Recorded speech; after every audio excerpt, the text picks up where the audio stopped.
ఓం గం గణపతయే నమ. ఐం సరస్వత్యే నమ. ఓం శ్రీమాత్రే నమ. శ్రీ గురుభ్యో నమ. ఓం ధ్యేయ సదా సవితృమండలమజ్జవర్త్రీ నారాయణ సరసిజాసన సన్నివిష్ట కేయూరవాన్ మకరకుండలవాన్ హారీ హిరణ్మయ బపు ధృతశంఖచక్ర. ఓం భాస్కరాయ విద్మహే మహజ్యుతికరాయ ధీమహి తన్నో ఆదిత్య ప్రచోదయాతు. వీక్షిస్తున్నటువంటి ప్రేక్షకులందరికీ సూర్య భగవానుడి యొక్క అనుగ్రహము కలుగుగాక. ఆరోగ్యం భాస్కరాదిచ్చేది. సమస్త మానవులకి ఆరోగ్యాన్ని సంతృప్తికరంగా పుష్టిగా ఇచ్చేటటువంటి సూర్య భగవానుడు ఈ నెల అక్టోబర్ 17వ తేదీన తన యొక్క శత్రుక్షేత్రమైనటువంటి నీచ స్థితిని పొందుతున్నాడు. తులారాశిలో నీచ స్థితిని పొందేటటువంటి సమయము, ఆయన ఆ రాశిలో సంచరించేటటువంటి సమయము.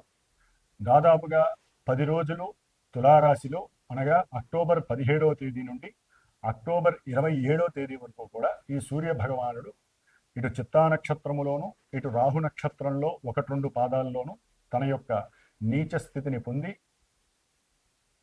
ఎవరికైతే వారి యొక్క జాతకరీత్యా సూర్యగ్రహ అనుగ్రహము లేదో, సూర్యుడి ద్వారా ఎవరికైతే పాపాధిపత్యము నడుస్తున్నదో, సూర్యుడు ఎవరి జాతకంలోనైతే ఇబ్బందిగా ఉండి ఇబ్బంది పెడుతున్నాడో, అట్లాగే రవి మహర్దశ కానీ రవి అంతర్దశ కానీ, ముఖ్యంగా సింహరాశి, అలాగే ఆ సూర్యుడి యొక్క నక్షత్రాలైనటువంటి కృత్తికా నక్షత్రము, ఉత్తర ఫల్గుని నక్షత్రము, అలాగే ఉత్తరాషాఢ నక్షత్రము, ఈ యొక్క నక్షత్ర జాతకులు సింహరాశి వారు సూర్య మహర్దశ అంతర్దశ జరుగుతున్నటువంటి వారందరికీ కూడా మరి ఈ సూర్యుడు అక్టోబర్ 17వ తేదీ నుండి నవంబర్ 16వ తేదీ వరకు కూడా తన యొక్క శత్రుక్షేత్రమైన తులారాశిలో ఉండడం ద్వారా అటు ఆరోగ్యాన్ని, అట్లాగే ఉద్యోగ సంబంధిత విషయాల యందు కొన్ని ప్రతికూలతలని, అట్లాగే తండ్రికి సంబంధించినటువంటి విషయాలలో, అంటే పిత్రార్జిత విషయాలు కావచ్చు,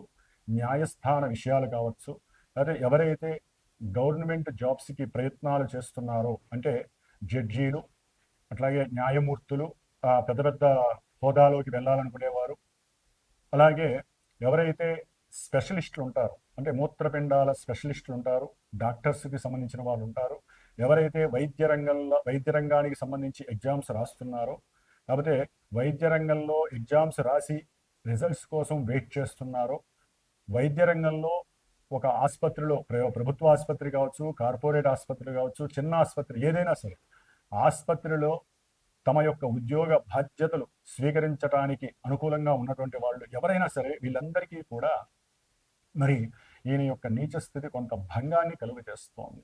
ఎందుకంటే సూర్యుడు ప్రతి మానవుడి యొక్క, స్త్రీ కానీ పురుషుడు కానీ, వీరి యొక్క ఉదర భాగాన్ని, గుండె భాగాన్ని సూచించేటటువంటి వాడు, ప్లస్ మెదడుని, శిరోభాగాన్ని సూచించేటటువంటి వాడు, రక్తాన్ని సూచించేటటువంటి వాడు. మరి ఇటువంటి రవి ముఖ్యమైనటువంటి పార్ట్స్ ఏవైతే ఉన్నాయో, కొంతమందికి సైనిక్స్, అంటే శిరో సంబంధిత ఏ సమస్య అయినా, విపరీతమైన తలకాయ నొప్పులు కావచ్చు, లేకపోతే శుక్రరాశిలోకి వస్తున్నాడు కాబట్టి నేత్ర సంబంధిత వ్యాధులు కావచ్చు, అది మూత్రపిండాలకు సంబంధించినటువంటి స్థానము కావచ్చు కాబట్టి అది కావచ్చు, వివాహపరమైనటువంటి సమస్యలు అనుభవిస్తున్నటువంటి వారు కోర్టుల రీత్యా అక్కడ కూడా వీరికి కొంత అడ్డు పరిస్థితి, గడ్డు పరిస్థితి ఎదుర్కొనేటటువంటి పరిస్థితులు, ఇవన్నీ కూడా సూర్యుడు ఈ యొక్క నీచ స్థితిలోకి వచ్చినప్పుడు కలిగేటటువంటి ఇబ్బందులు కలుగు చేస్తారు. కాబట్టి అట్లాగే ఇప్పుడు ఈ ఇప్పుడున్నటువంటి కాలమాన పరిస్థితుల్లో రవితో పాటుగా కుజుడు అక్టోబర్ 27వ తేదీన తన యొక్క స్వక్షేత్రమైనటువంటి వృశ్చిక రాశిలోకి అడుగుపెట్టి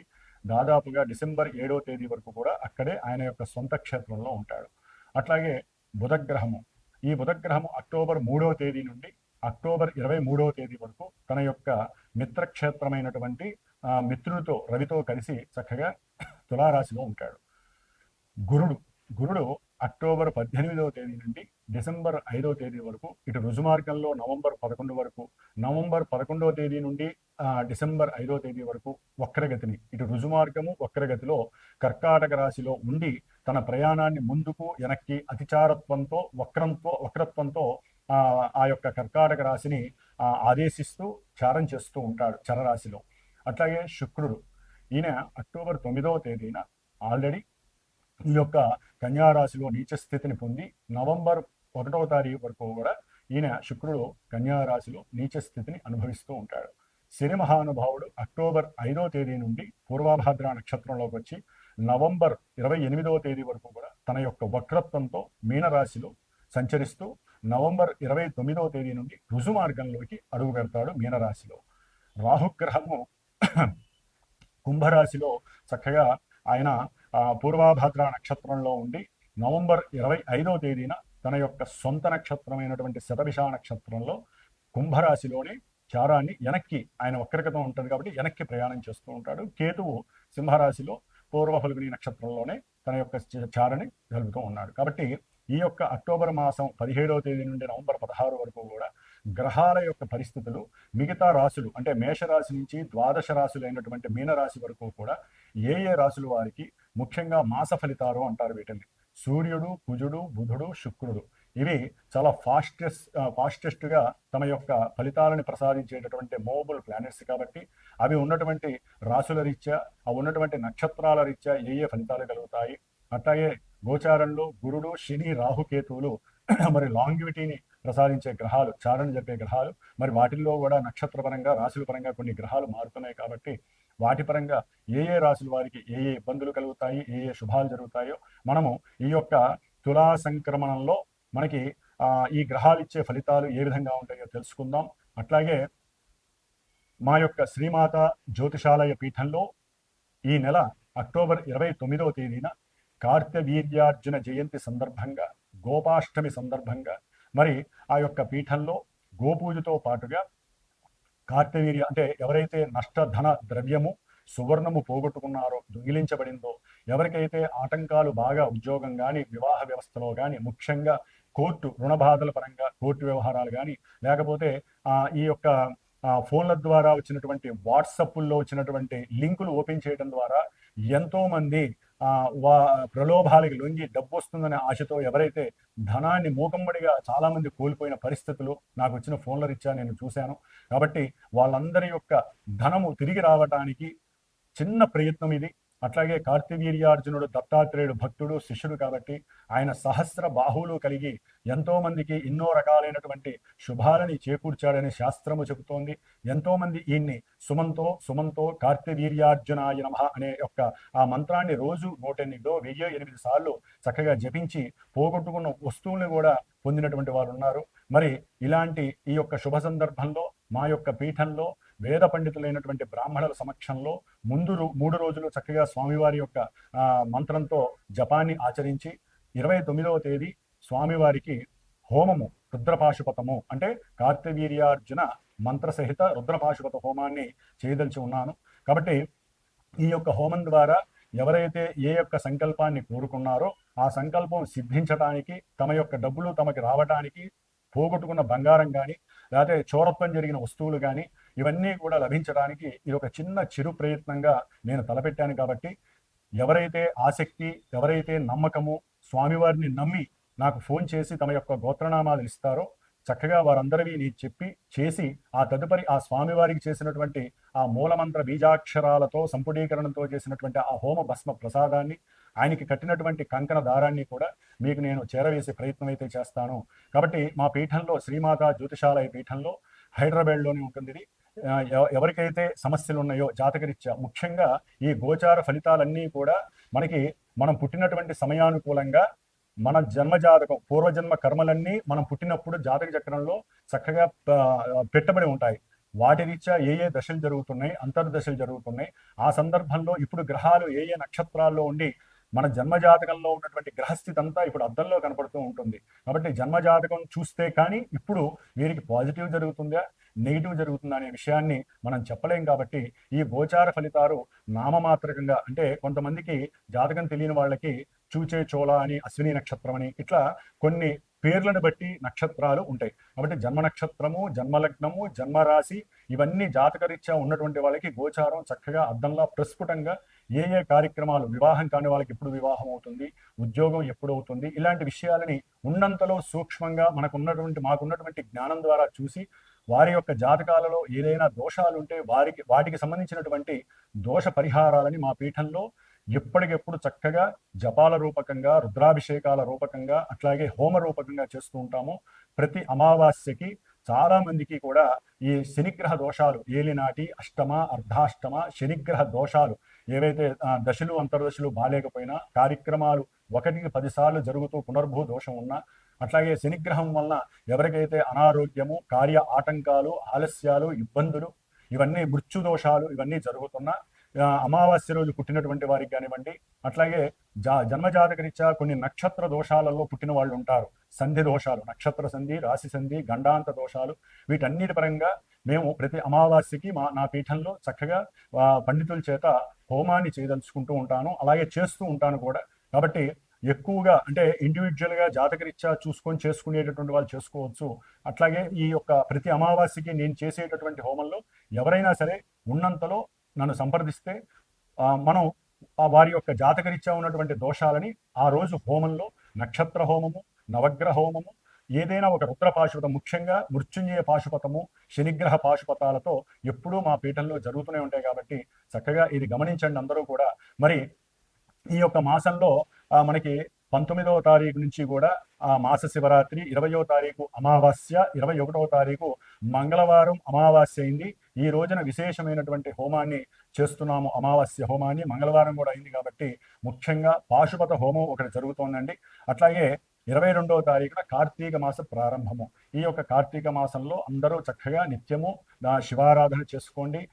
కార్తీక మాసంలో మొదటి 4 రోజులు చక్కగా అభ్యంగన స్నానము, శిరస్నానము చేసి కార్తీక పౌర్ణమి రోజున చక్కగా సముద్ర స్నానము, నదీ స్నానము చేసి అందరూ ఆరోగ్యంగా ఉండటానికి ఇది సులభమైనటువంటి మార్గము. ఎందుకంటే శివాయ విష్ణు రూపాయ శివరూపాయ విష్ణవే అని శివుడు అలాగే ఆ యొక్క హరి వీళ్ళిద్దరూ కూడా ఒకరికొకరు ఆప్యాయతతో ఉండేటటువంటి ఇద్దరు మహానుభావులు మనల్ని స్థితికారకత్వంగా, లైకారకత్వంగా మనల్ని పరిపాలింపబడుతూ ఉంటారు. కాబట్టి దామోదరాయ నమః అనేటటువంటి మంత్రంతో ఈ నెల రోజులు అందరూ శివకేశవుల్ని అర్చిస్తూ ఎన్నో వ్రతాలు కానీ, అట్లాగే ఎన్నో రుద్రాభిషేకాలు చేసుకుంటూ సహస్ర లింగార్చనలు కానీ, రుద్ర పాశుపత హోమాలు కానీ, బిల్వ దళార్చనలు కానీ ఇట్లాంటివి ఎన్నో జరుగుతూ ఉంటాయి మా పీఠంలో. అట్లాగే మీరు కూడా అలాంటి వాటిల్లో ఎన్నో పాల్గొని మీకు దగ్గరగా ఉన్న గుళ్ళల్లో కానీ, మీ ఇళ్లలో కానీ ఇలాంటివి చేసుకుంటూ ఆ పరమేశ్వరుడు అట్లాగే లక్ష్మీనారాయణుడు అయినటువంటి కేశవుడి యొక్క అనుగ్రహాన్ని దామోదర స్వరూపంగా పొంది మరి ఈ యొక్క 25వ తారీఖు నాగుల చవితి వస్తోంది. అట్లాగే 26వ తారీఖు నాగపంచమి, 5వ తారీఖున కార్తీక పౌర్ణమి, అట్లాగే 8వ తారీఖున సంకష్టహర చతుర్థి, 11వ తారీఖున కాలభైరవ అష్టమి, 18వ తారీఖున నవంబరు మాస శివరాత్రి, నవంబర్ 19 పోలాల అమావాస్య. ఈ విధంగా ఈ నెల రోజులు కూడా మనకి సూర్య సంక్రమణంలో కార్తీక మాసంలో విశేషమైన కార్యక్రమాలు, రవి నీచపడతాడు కాబట్టి ఎన్నో కార్యక్రమాలు చేసుకుంటూ మన యొక్క దేహ ఆరోగ్యాన్ని, దేహ సౌష్ఠవాన్ని, ఆత్మవిశ్వాసాన్ని, ఆత్మస్థైర్యాన్ని పెంచుకునేటానికి, అట్లాగే సూర్యగ్రహ బలాన్ని ఆపాదించుకోవడానికి చాలా ఉత్తమమైనటువంటి సమయము. ప్రతి ఒక్కరూ ఈ నెల రోజులు, ముఖ్యంగా 10 రోజులు అక్టోబర్ 17 నుంచి అక్టోబర్ 27 వరకు ఆదిత్య హృదయ స్తోత్రాన్ని వినండి, లేదా నిత్యము ఒకసారి పారాయణ చేయండి. సూర్యగ్రహానికి మనం శక్తిని పెంచాలి. ఆయన నీచ స్థితిని పొందుతున్నప్పుడు ఆ శక్తి మనం ఎప్పుడైతే పెంచుతామో అది మళ్ళీ మనకి ప్రతిబింబించి సూర్యుడు మనకి ఆరోగ్యాన్ని ఇస్తాడు, ఉద్యోగ అవకాశాలు ఇస్తాడు, ధనాన్ని ఇస్తాడు, ఆత్మవిశ్వాసాన్ని ఇస్తాడని గుర్తించాలి. కాబట్టి మరి ఇప్పుడు ద్వాదశ రాశి ఫలితాలు ఏ విధంగా ఉన్నాయో తెలుసుకుందాం. ధనుస్సు రాశి వారికి ఈ నెల అక్టోబర్ 17వ తేదీ నుండి నవంబర్ 16వ తేదీ వరకు సూర్యగ్రహము ఇప్పటి వరకు అనుకూలంగా ఉంది.